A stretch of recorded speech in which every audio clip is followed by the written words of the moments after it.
Good morning, everybody. It's Nicole. Welcome back to Living and Loving Life with PCOS. This morning, I wanted to talk about loving yourself. And the reason that I want to talk to you about it, quite frankly, is because that's something that I do not always find easy to do.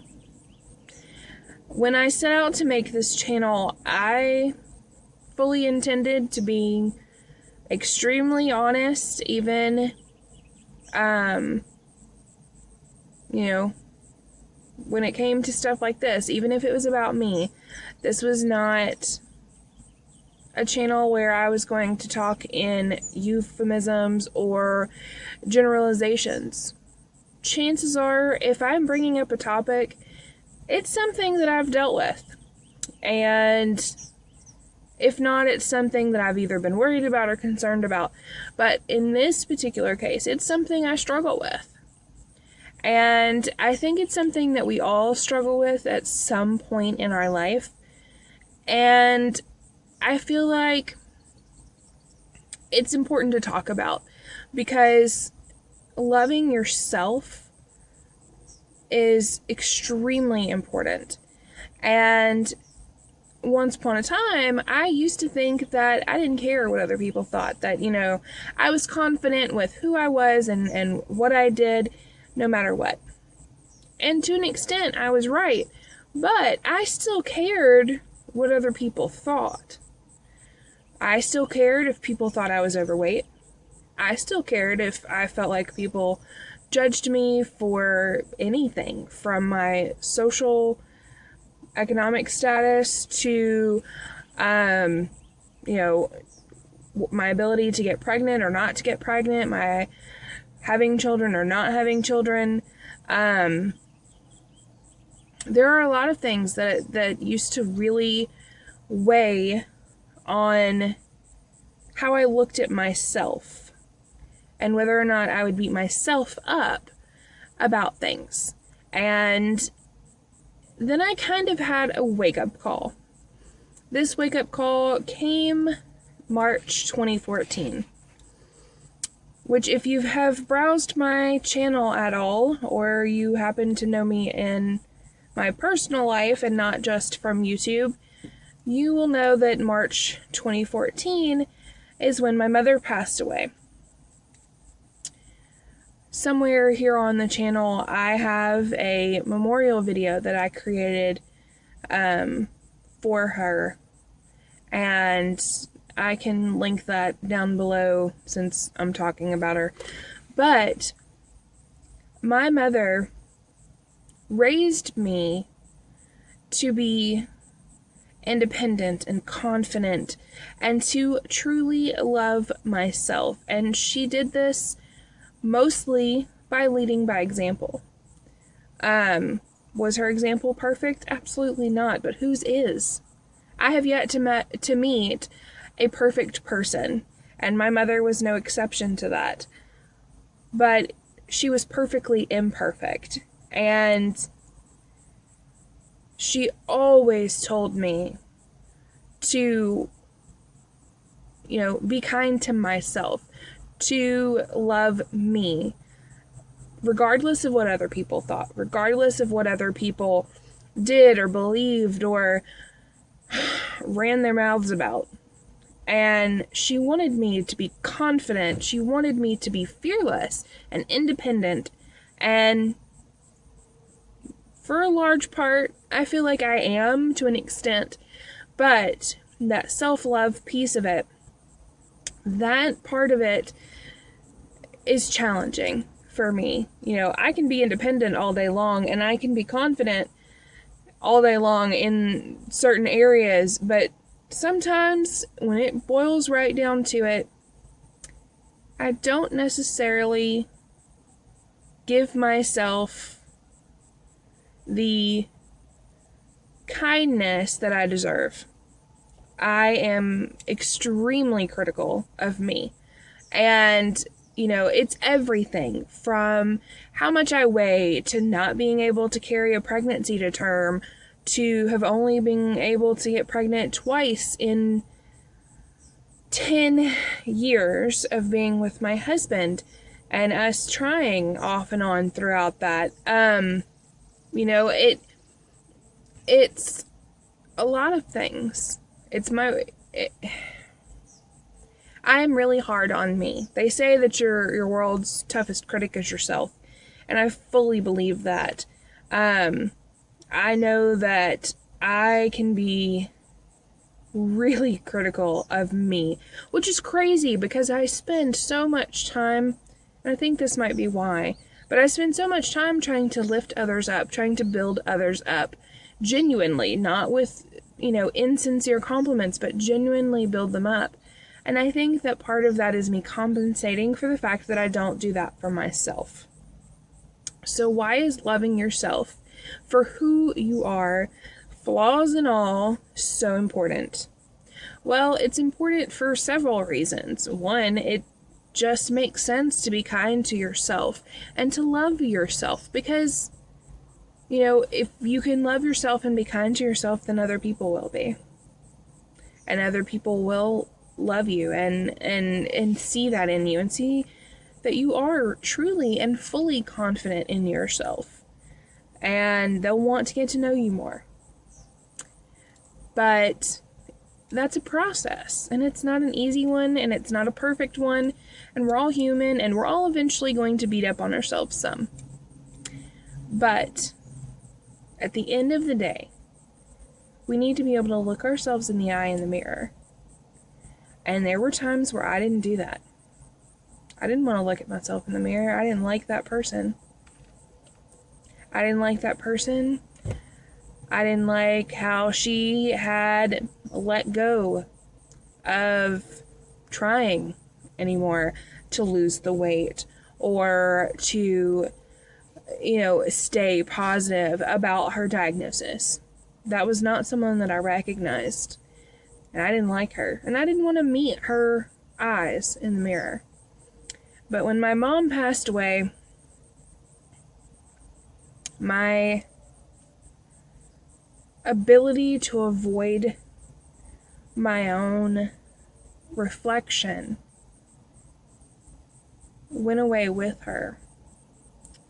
And that was extremely shocking to me because I always knew that my mom cheered me on. And, she, despite any flaws that she may have had, was always good about building us up. Reminding us who we really were. Not who we thought we were, but who we really were. And how amazing we were. I keep saying we. I have two brothers as well.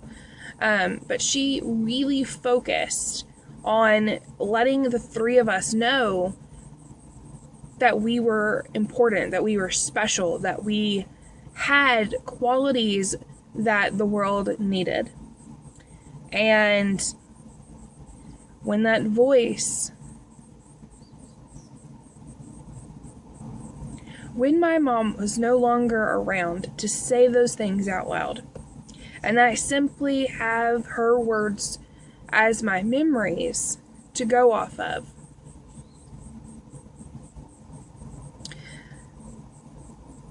it suddenly became very apparent that I was going to have to let those words truly resonate, truly listen to what I had been taught and what I deep down knew was right, and embrace them. I needed to embrace the fact that I had flaws, which I was never under the delusion that I didn't. But I needed to embrace those flaws and face them head on. One of the things that I did after my mom passed away was I sat down and I made a list of all the negative things that I said to myself. I made a list of all the things that I said that wronged me. And I kept that list in my wallet.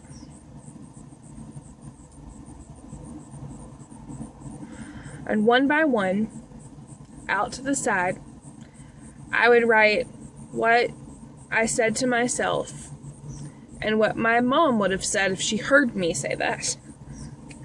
And then, if what she would have said is not what I felt, I would just repeat it every day. Every time I thought that I was less for not being able to stay pregnant, I would say out loud what my mom would have said. Because what she would have said in that case was that I was being ridiculous. Because I'm not less just because I've had difficulty getting pregnant. I will perhaps appreciate being able to stay pregnant and carry a baby to term more because of my loss. But that doesn't make me less of a person. If anything, those losses strengthen me. The fact that I'm overweight is another one that bugs me. And my mom was a very no-nonsense person, and she would have told me that if I didn't like it, get up and do something about it. It's part of the reason I've been doing these challenges, and these challenges didn't start this year, because if you were paying attention, I said 2014, not 2015. I've done challenges since last year, but last year was really rough, and I didn't really get a lot of headway except for changing my eating patterns, but I didn't see a lot of difference in the scale. I simply saw a difference in my taste buds as I changed the food that I eat. But, you know, she would have told me to get up off my rear and do something. If I didn't like it, go out there and fix it. Stop making excuses. Because she knew that if I tried, that I would be kinder to myself.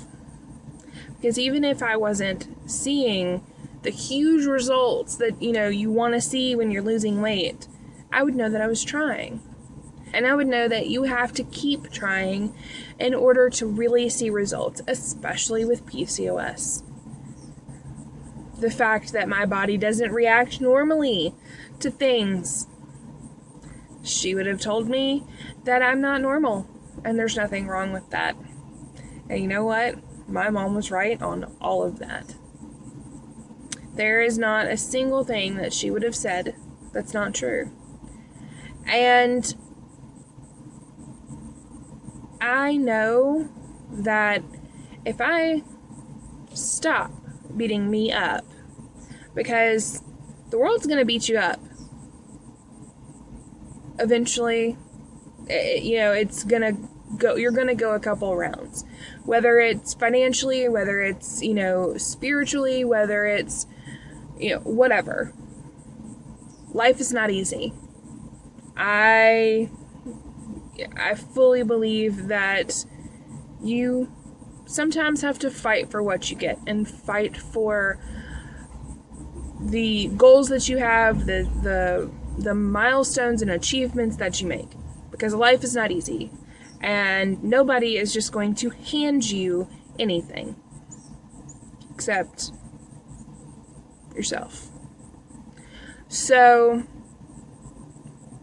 if we stop beating ourselves up and start saying, instead of telling ourselves that we're fat, we're ugly, we're overweight, we're less of a woman because we can't stay pregnant or haven't been able to get pregnant,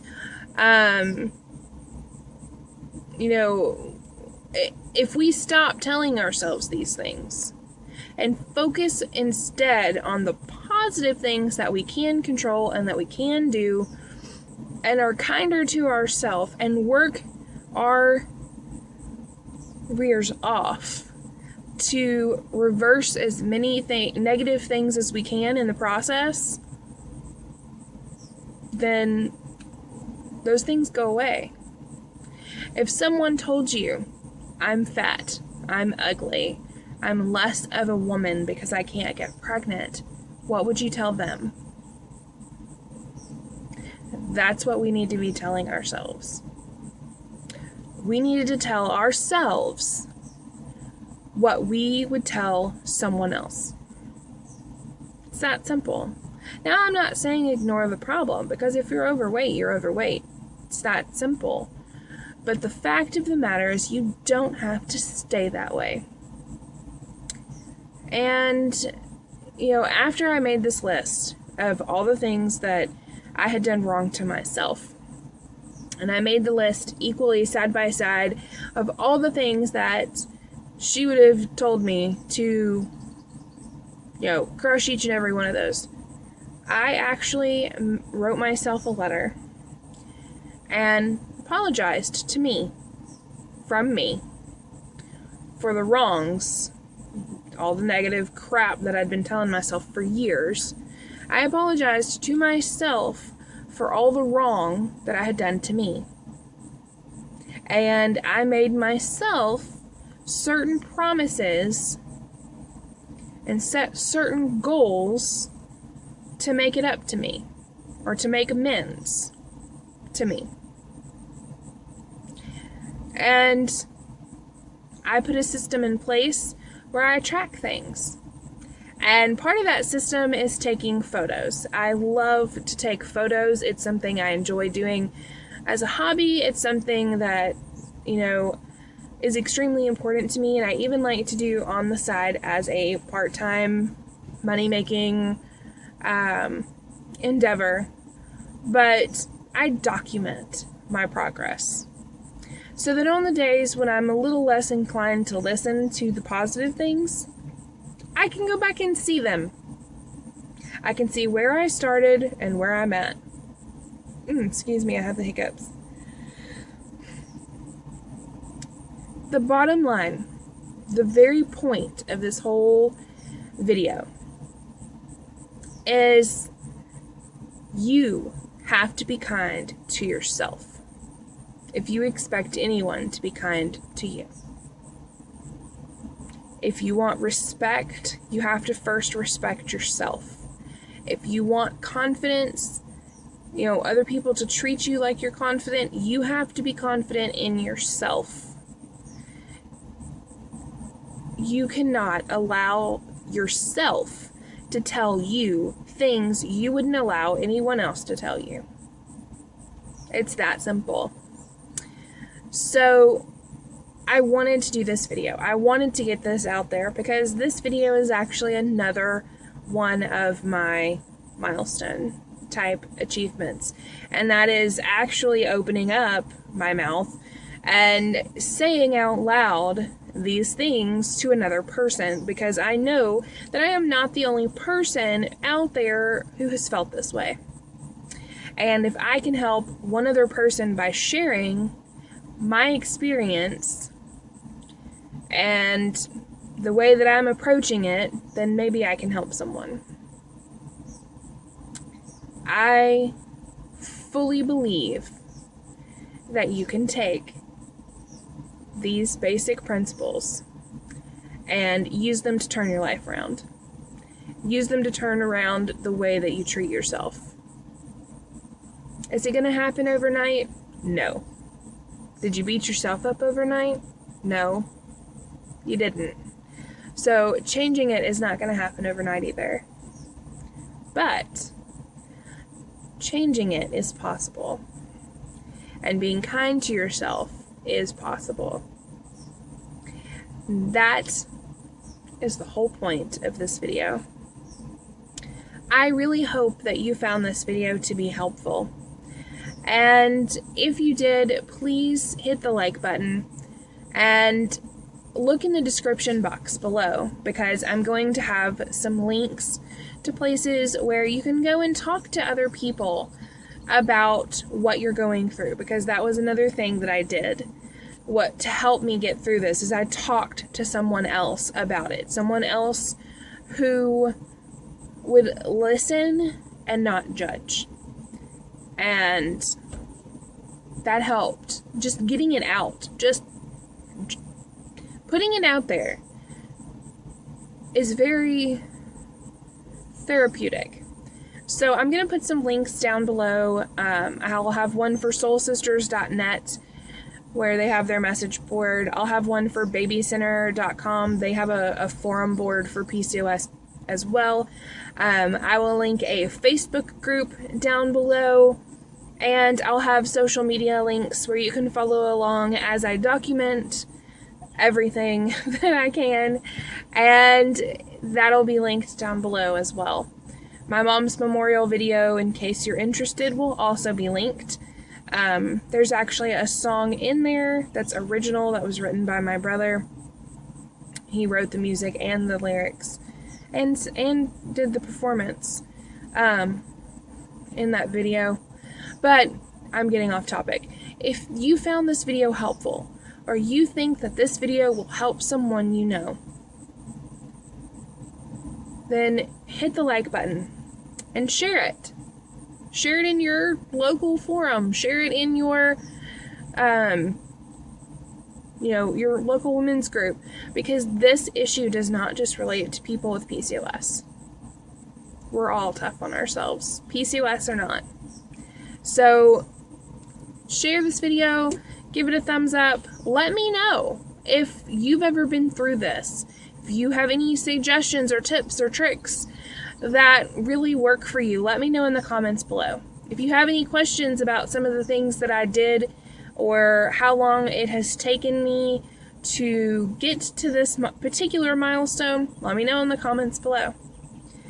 And hit the subscribe button, because I have some new videos coming out twice a week. I have one coming out on Sundays and one coming out on Wednesdays every week, so I know you don't want to miss those. And if you hit the subscribe button, you won't. So hit the subscribe button while you're hitting the like button and the share one, and leaving that comment that I know you want to leave. I hope that you all have a wonderful, wonderful day, and I'll see you in my next video. Bye, y'all.